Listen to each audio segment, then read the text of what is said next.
How are you? Tonight's story, The Hound, was written by that distinguished man of letters, Mr. William Cuthbert Faulkner, who was awarded no less than the Nobel Prize for Literature in 1950. But don't let that turn you off. I assure you, it's a grim and ghoulish tale of crime and guilt and the infinite cruelty and imbecility of man. Oh, and revenge, of course. Revenge has been a basic human motivation since old Noah sailed his ark past the drowning jerks who picked him last in high school phys ed and yelled, "Good luck on the swim team, fuckers." Anyway, here's a story that illustrates how dogs are a constant source of entertainment.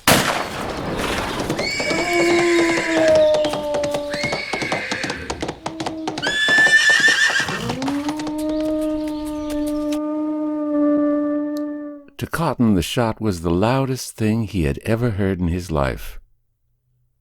It was too loud to be heard all at once. It continued to build up about the thicket, the dim, faint road, long after the hammer-like blow of the 10-gauge shotgun had shocked into his shoulder, and long after the smoke of the black powder with which it was charged had dissolved, and after the maddened horse had whirled twice and then turned galloping, diminishing, the empty stirrups clashing against the empty saddle. It made too much noise. It was outrageous, unbelievable, a gun which he had owned for 20 years. It stunned him with amazed outrage, seeming to press him down into the thicket so that when he could make the second shot, it was too late and the hound too was gone. Then he wanted to run. He had expected that. He had coached himself the night before. Right after it, you'll want to run, he told himself. But you can't run. You got to finish it. You got to clean it up. It will be hard, but you got to do it. You got to sit there in the bushes and shut your eyes and count slow until you can make to finish it. He did that. He laid the gun down and sat where he had lain behind the log. His eyes were closed. He counted slowly until he had stopped shaking and until the sound of the gun and the echo of the galloping horse had died out of his ears. He had chosen his place well. It was a quiet road, little used, marked not once in 3 months save by the departed horse, a short cut between the house where the owner of the horse lived and Varner's store, a quiet, fading, grass-grown trace along the edge of the river bottom, empty save for the two of them, the one squatting in the bushes, the other lying on his face in the road. Cotton was a bachelor. He lived in a chinked log cabin floored with clay on the edge of the bottom 4 miles away. It was dusk when he reached home. In the wellhouse at the back he drew water and washed his shoes. They were not muddier than usual, and he did not wear them save in severe weather, but he washed them carefully. Then he cleaned the shotgun and washed it too, barrel and stock. Why, he could not have said, since he had never heard of fingerprints. And immediately afterward he picked up the gun again and carried it into the house and put it away. He kept firewood, a handful of charred pine knots in the chimney corner. He built a fire on the clay hearth and cooked his supper and ate and went to bed. He slept on a quilt pallet on the floor. He went to bed by barring the door and removing his overalls and lying down. It was dark after the fire burned out. He lay in the darkness. He thought about nothing at all, save that he did not expect to sleep. He felt no triumph, vindication, nothing. He just lay there, thinking about nothing at all, even when he began to hear the dog. Usually at night he'd hear dogs, single dogs ranging alone in the bottom, or coon or cat hunting packs. Having nothing else to do, his life, his heredity, and his heritage centered within a 5-mile radius of Varner's store. He knew almost any dog he would hear by its voice, as he knew almost any man he would hear by his voice. He knew this dog's voice. It and the galloping horse with the flapping stirrups and the owner of the horse had been inseparable. Where he saw one of them, the other two would not be far away. A lean, rangy brute that charged savagely at anyone who approached its master's house with something of the master's certitude and overbearance. And today was not the first time he had tried to kill it, though only now did he know why he had not gone through with it. "I never knowed my own luck," he said to himself lying on the pallet. "I never knowed. If I'd went ahead and killed the dog." He was still not triumphant. It was too soon yet to be proud, vindicated. It was too soon. It had to do with death. He did not believe that a man could pick up and move that irrevocable distance at a moment's notice. He had completely forgotten about the body. So he lay with his gaunt, underfed body empty with waiting, thinking of nothing at all, listening to the dog. The cries came at measured intervals, timbrous, sourceless, with the sad, peaceful, abject quality of a single hound in the darkness, when suddenly he found himself sitting bolt upright on the pallet. "Nigger talk," he said. He had heard. He had never known a Negro himself because of the antipathy, the economic jealousy between his kind and Negroes. How Negroes claimed that a dog would howl at the recent grave of its master. "It's nigger talk," he said, all the time he was putting on his overalls and his recently cleaned shoes. He opened the door. From the dark river bottom below the hill on which the cabin sat, the howling of the dog came, bell-like and mournful. From a nail just inside the door he took down a coiled plow-line and descended the slope. Against the dark wall of the jungle, fireflies winked and drifted.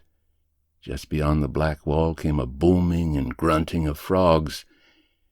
When he entered the timber, he could not see his own hand.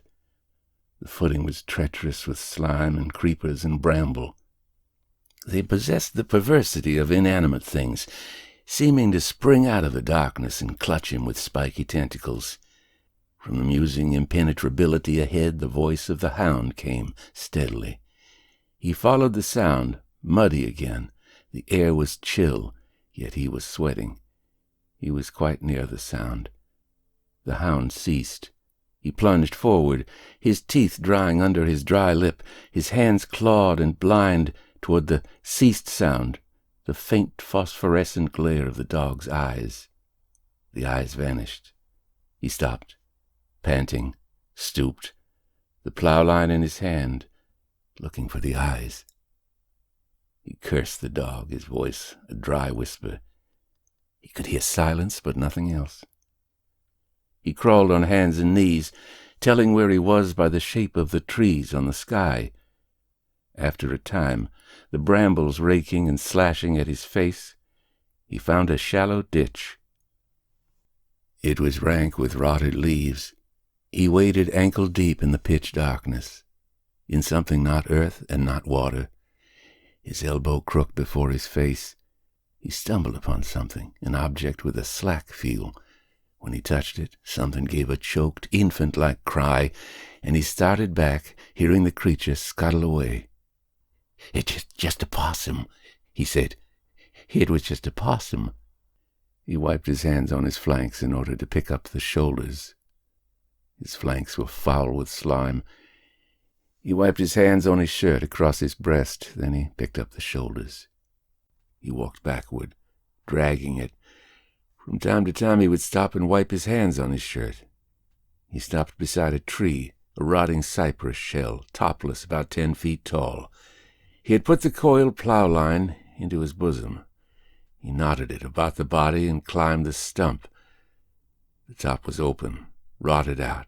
He was not a large man, not as large as the body, yet he hauled it up to him hand over hand, bumping and scraping it along the stump until it lay across the lip like a half-filled meal sack. The knot in the rope had slipped tight. At last he took out his knife and cut the rope and tumbled the body into the hollow stump. It didn't fall far. He shoved at it, feeling around it with his hands for the obstruction. He tied the rope about the stub of a limb and held the end of it in his hands, and stood on the body and began to jump up and down upon it, whereupon it fled suddenly beneath him and left him dangling on the rope. He tried to climb the rope, rasping off with his knuckles the rotten fiber, a faint, damp powder of decay like snuff in his nostrils. He heard the stub about which the rope was tied crack and felt it begin to give. He leaped upward from nothing, scrabbling at the rotten wood, and got one hand over the edge. The wood crumbled beneath his fingers. He climbed perpetually without an inch of gain. his mouth cracked upon his teeth, his eyes glaring at the sky. The wood stopped crumbling. He dangled by his hands, breathing. He drew himself up and straddled the edge. He sat there for a while.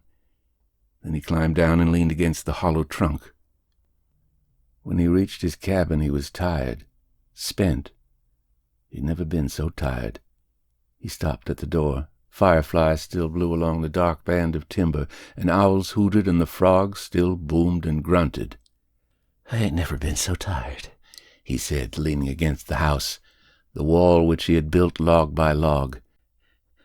Like everything had gotten out in hand, climbing that stump, and the noise that shot made, like I'd got to be somebody else without knowing it, in a place where noise was louder, climbing harder to climb, without knowing it. He went to bed, took off the muddy shoes, the overalls, and lay down. It was late then. He could tell by a summer star that came into the square window at 2:00 and after. Then, as if it had waited for him to get settled and comfortable, the hound began to howl again. Lying in the dark, he heard the first cry come up from the river bottom, mournful, timbrous, profound. 5 men in overalls squatted against the wall of Varner's store. Cotton made the 6th.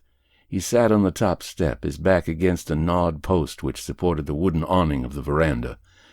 The 7th man sat in a single splint chair, a fat, slow man in denim trousers and a collarless white shirt, smoking a cob pipe. He was past middle age. He was sheriff of the county. The man about whom they were talking was named Houston.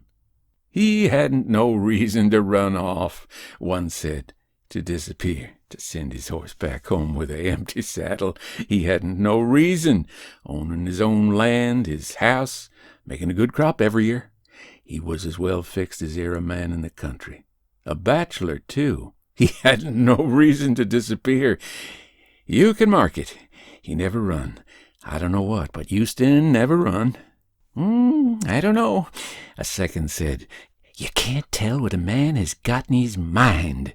Houston might have had a reason that we don't know for making it look like something had happened to him, for clearing out in the country and leaving it to look like something had happened to him. It's been done before. Folks before him has had reason to light out for Texas with a changed name." Cotton sat a little below their eyes, his face lowered beneath his worn, stained, shabby hat. He was whittling at a stick, a piece of pine board. "But a fella can't disappear without leaving no trace," a third said. "Can you, Sheriff?" "Well, I don't know," the sheriff said. He removed the cob pipe and spat neatly across the porch into the dust. "You can't tell what a man will do when he's pinched, except it'll be something you never thought of, never counted on. But if you can find just what pinched him, you can pretty well tell what he done." "Houston was smart enough to do everything he taken a notion to," the second said. "If he'd wanted to disappear, I reckon we'd have known about what we know now." "And what's that?" the third said. "Nothing," the second said. "That's a fact," the first said. "Houston was a secret man. He wasn't the only secret man round here," a fourth said. To Cotton it sounded sudden, since the 4th man had said no word before. He sat against the post, his hat slanted forward so that his face was invisible, believing that he could feel their eyes. He watched the sliver peel slow and smooth from the stick, ahead of his worn knife blade. "I gotta say something," he told himself. "He weren't no smarter than nobody else," he said. Then he wished he had not spoken. He could see their feet beneath his hat brim. He trimmed the stick, watching the knife, the steady sliver. "It's got to trim off smooth," he told himself. "It don't dast break." He was talking. He could hear his voice, swelling around like he was the biggest man in the county, setting at their dog on folks' stock. He believed that he could feel their eyes, watching their feet, watching the sliver trim smooth and thin and unharried beneath the knife blade. Suddenly he thought about the gun, the loud crash, the jarring shock. "Maybe I'll have to kill them all," he said to himself, a mild man in worn overalls. with a gaunt face and lackluster eyes like a sick man whittling a stick with a thin hand, thinking about killing them. And not them, just the words, the talk. But the talk was familiar, the intonation, the gestures. But so was Houston. He had known Houston all his life, that prosperous and overbearing man. "With a dog," Cotton said, watching the knife return and bite into another sliver. "A dog that ate better than me. I work and eat worse than his dog. If I'd been his dog, I would not have—" "We're better off without him," he said, blurted. He could feel their eyes, sober, intent. "He always did rile, Ernest," the first said. "He taken advantage of me," Cotton said, watching the infallible knife. "He taken advantage of every man he could." "He was an overbearing man," the sheriff said. Cotton believed that they were still watching him, hidden behind their detached voices. "He's smart, though," the third said. "He wasn't smart enough to win that suit against Ernest over that hog. That's so. How much did Ernest get out in that lawing? He ain't never told, has he?" Cotton believed that they knew how much he had got from the suit. The hog had come into his lot one October. He penned it up. He tried by inquiry to find the owner, but none claimed it until he had wintered it on his own corn. In the spring, Houston claimed the hog. They went to court. Houston was awarded the hog, though he was assessed a sum for the wintering of it, and $1, a pound fee for a stay. "I reckon that's Ernest's business," the sheriff said after a time. Again Cotton heard himself talking, blurting. "It was $1, he said, watching his knuckles whiten about the knife handle. $1. He was trying to make his mouth stop talking. "After all I taken off on him." "Juries does queer things," the sheriff said, "in little matters. But in big matters, they're mostly right."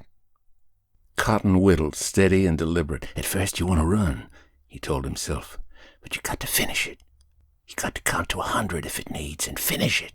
"I heard that dog again last night," the third said. "You did?" the sheriff said.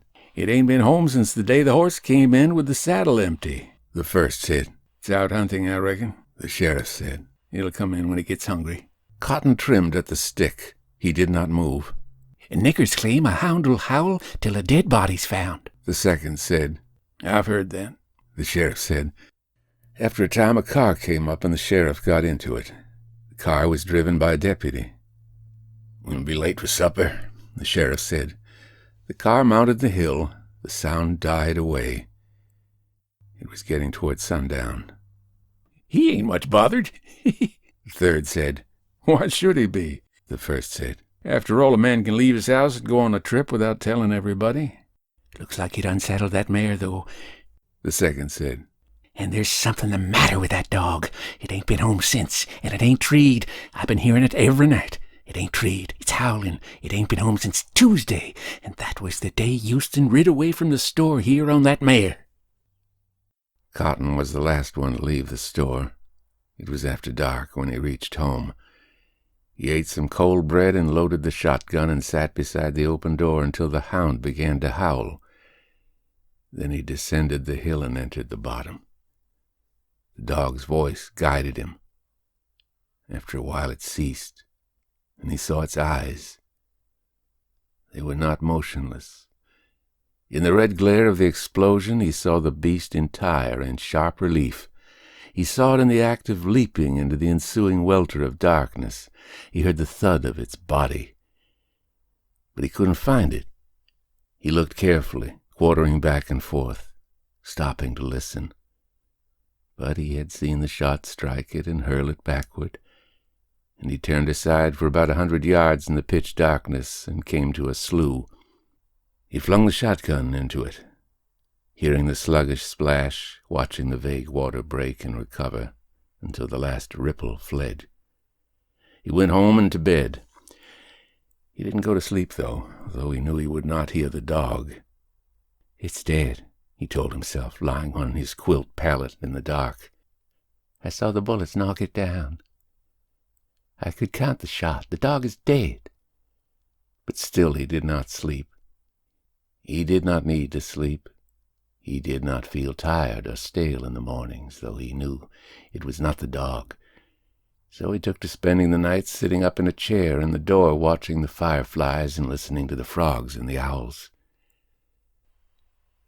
He entered Varner's store. It was in mid-afternoon. The porch was empty, save for the clerk, whose name was Snopes. "Been looking for you for 2-3 days, Snopes said. "Come inside."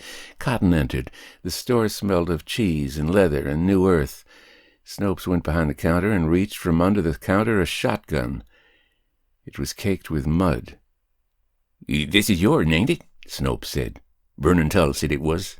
A nigger squirrel hunter found it in a slough." Cotton came to the counter and looked at the gun. He did not touch it. He just looked at it. "It ain't mine," he said. "Ain't nobody around here got one of them old Hadley 10 gauges except you," Snopes said. "Tull says it's yourn." "It ain't none of mine," Cotton said. "I got one like it, but mine's at home." Snopes lifted the gun. He breeched it. It had one empty and one load in it. He said, "Who you reckon it belongs to?" "I don't know," Cotton said. "Mine's to home." He had come to purchase food. He bought it: crackers, cheese, a tin of sardines. It was not dark when he reached home, yet he opened the sardines and ate his supper. When he lay down, he did not even remove his overalls. It was as though he waited for something, stayed dressed to move and go at once. He was still waiting for whatever it was when the window turned gray and then yellow and then blue, when, framed by the square window, he saw against the fresh morning a single soaring speck. By sunrise there were 3 of them, and then 7.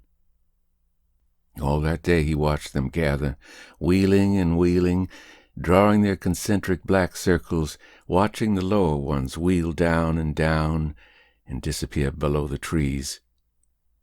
He thought it was the dog. "They'll be through by noon," he said. It wasn't a big dog. When noon came, they had not gone away. There were still more of them, while still the lower ones dropped down and disappeared below the trees. He watched them until dark came, until they went away, flapping singly and sluggishly up from beyond the trees. "I gotta eat," he said, "with the work I gotta do tonight." He went to the hearth and knelt and took up a pine knot, and he was kneeling, nursing a match into flame, when he heard the hound again. The cry, deep, timbrous, unmistakable, and sad. He cooked his supper and ate. With his axe in his hand, he descended through his meager corn patch. The cries of the hound could have guided him, but he did not need it. He had not reached the bottom before he believed that his nose was guiding him. The dog still howled. He paid it no attention until the beast sensed him and ceased, as it had done before. Again he saw its eyes. He paid no attention to them. He went to the hollow cypress trunk and swung his axe into it, the axe sinking helve deep into the rotten wood. While he was tugging at it, something flowed silent and savage out of the darkness behind him and struck him a slashing blow. The axe had just come free. He fell with the axe in his hand, feeling the hot reek of the dog's breath on his face and hearing the click of its teeth as he struck it down with his free hand. He leaped up again. He saw its eyes now. He was on his knees, the axe raised in both hands now. He swung it, hitting nothing, feeling nothing. He saw the dog's eyes. Crouched. He rushed at the eyes. They vanished. He waited a moment, but heard nothing. He returned to the tree. At the first stroke of the axe, the dog sprang at him again. He was expecting it, so he whirled and struck with the axe at the 2 eyes and felt the axe strike something and whirl from his hands. He heard the dog whimper. He could hear it crawling away. On his hands and knees he hunted for the axe until he found it. He began to chop at the base of the stump, stopping between blows to listen. But he heard nothing, saw nothing. Overhead the stars, swinging slowly past. He saw the one that looked into his window at 2 o'clock. He began to chop steadily at the base of the stump. The wood was rotten. The axe sank helve deep at each stroke, as into sand or mud. Suddenly Cotton knew that it was not his imagination he smelled. He dropped the axe and began to tear at the rotten wood with his hands. The hound was beside him, whimpering. He did not know it was there, not even when it thrust its head into the opening, crowding against him, howling. "Get away," he said, still without being conscious that it was the dog. He dragged at the body, feeling it slough upon its own bones, as though it were too large for itself. He turned his face away. His teeth glared, his breath furious and outraged and restrained. He could feel the dog surge against his legs, its head in the orifice, howling. When the body came free, Cotton went over backward. He lay on his back on the wet ground, looking up at a faint patch of starry sky. "I ain't never been so tired," he said. The dog was howling, with an abject steadiness. "Shut up," Cotton said. "Hush, hush." The dog didn't hush. "It'll be daylight soon," Cotton said to himself. "I gotta get up." He got up and kicked at the dog. It moved away, but when he stooped and took hold of the legs and began to back away, the dog was there again, moaning to itself. When he would stop to rest, the dog would howl again. He kicked at it. Then it began to be dawn, the trees coming spectral and vast out of the miasmic darkness. He could see the dog plainly. It was gaunt, thin, with a long bloody gash across its face.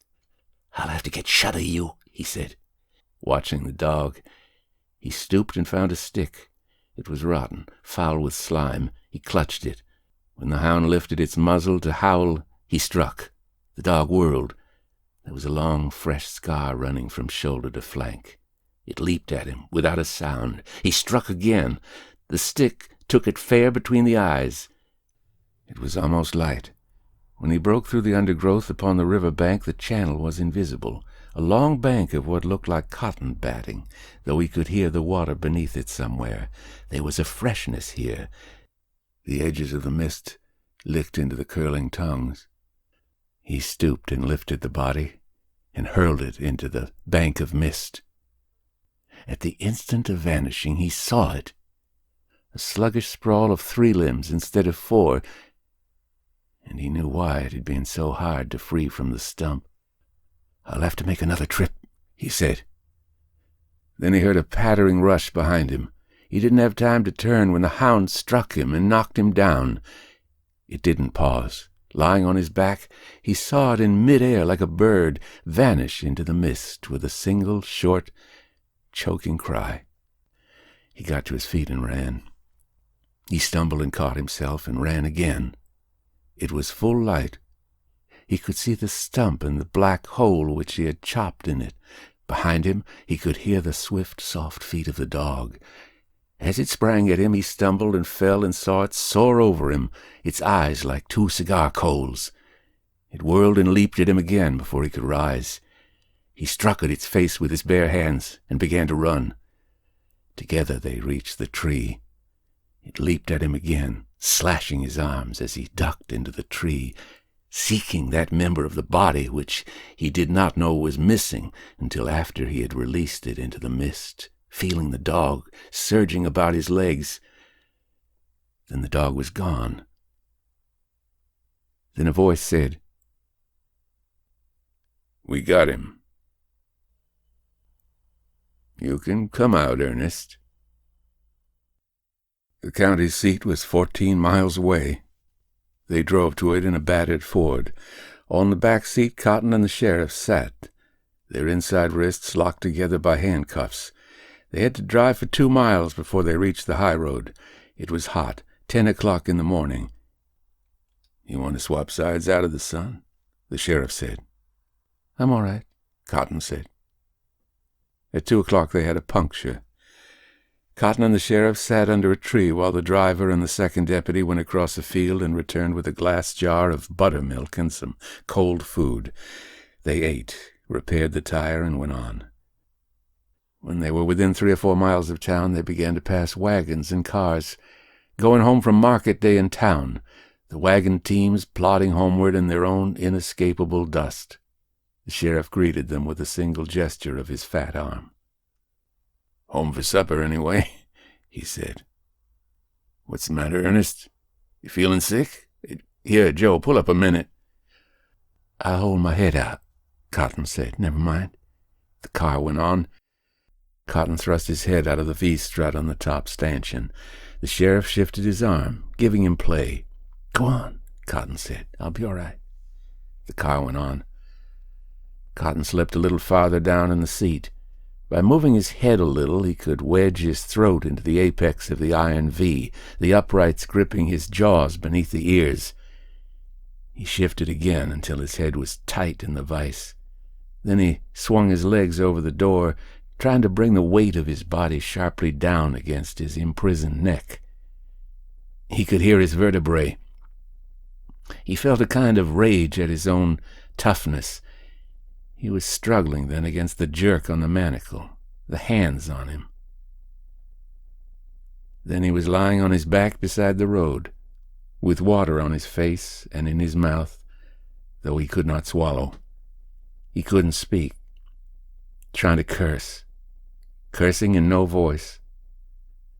Then he was in the car again, on the smooth street where children played in the big, shady yards in small, bright garments, and men and women went home toward supper, to plates of food and cups of coffee in the long twilight of summer. They had a doctor for him in his cell. When the doctor had gone, he could smell supper cooking somewhere. Ham and hot bread and coffee.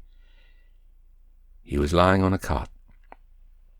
The last ray of copper sunlight slid through a narrow window, stippling the bars upon the wall above his head. The cell was near the common room, where the minor prisoners lived, the ones who were in jail for minor offenses or for 3 meals a day. The stairway from below came up into that room. It was occupied for a time by a group of Negroes from the chain gang that worked the streets, in jail for vagrancy or for selling a little whiskey or shooting craps for 10 or 15 cents. One of the Negroes was at the window above the street, yelling down to someone. The others talked among themselves, their voices rich and murmurous, mellow and sing-song. Cotton rose and went to the door of his cell and held to the bars, looking at the Negroes. He said. His voice made no sound. He put his hand to his throat. He produced a dry, croaking sound at which the Negroes ceased talking and looked at him, their eyeballs rolling. "It was all right," Cotton said, "until it started coming to pieces on me. I could have handled that dog." He held his throat, his voice harsh, dry, and croaking, "but it started coming to pieces on me." "Who him?" one of the Negroes said. They whispered among themselves, watching him, their eyeballs white in the dusk. "It would have been all right," Cotton said, "but it started coming to pieces." "Hush up, white man," one of the Negroes said. "Don't you be telling us no truck like that." "It would have been all right," Cotton said, his voice harsh, whispering. Then it failed him again altogether. He held to the bars with one hand, holding his throat with the other, while the Negroes watched him, huddled, their eyeballs white and sober. Then with one accord they turned and rushed across the room toward the staircase. He heard slow steps, and then he smelled food, and he clung to the bars, trying to see the stairs. "How are they going to feed them niggers before they feed a white man?" he said, smelling the coffee and the ham.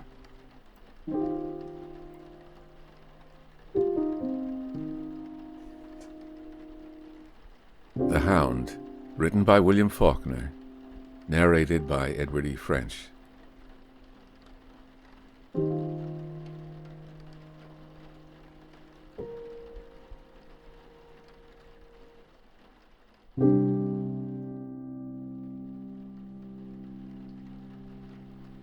This recording of The Hound, written by William Faulkner, narrated by Edward E. French, is copyright 2020. All rights reserved. Copyright exists on all recordings issued by Edward E. French. Any unauthorized broadcasting, public performance, copying, or re-recording of these audiobooks in any manner whatsoever will constitute an infringement of such copyright. Editing, alteration, copying, or redistribution inconsistent with copyright laws is prohibited, whether by digital, electronic, or other means. Links may be used, provided that full and clear credit is given to Edward E. French with appropriate and specific direction to the original content. Direct inquiries regarding this recording to Edward E. French at email edwardfrench06@hotmail.com. Subscribe to the Fiction Fantastique channel, www.youtube.com/FrenchEdward06. What do you think? It all makes sense if you think of revenge as an indispensable release valve for an increasingly pseudo-civilized society. These days, Americans feel they have only two options when someone has harmed them. They can beat the shit out of the person, or they can hire a lawyer. I have a better idea. Let's kill two birds with one stone. Next time somebody does you wrong, go beat the shit out of a lawyer. I'll be back next week with another story.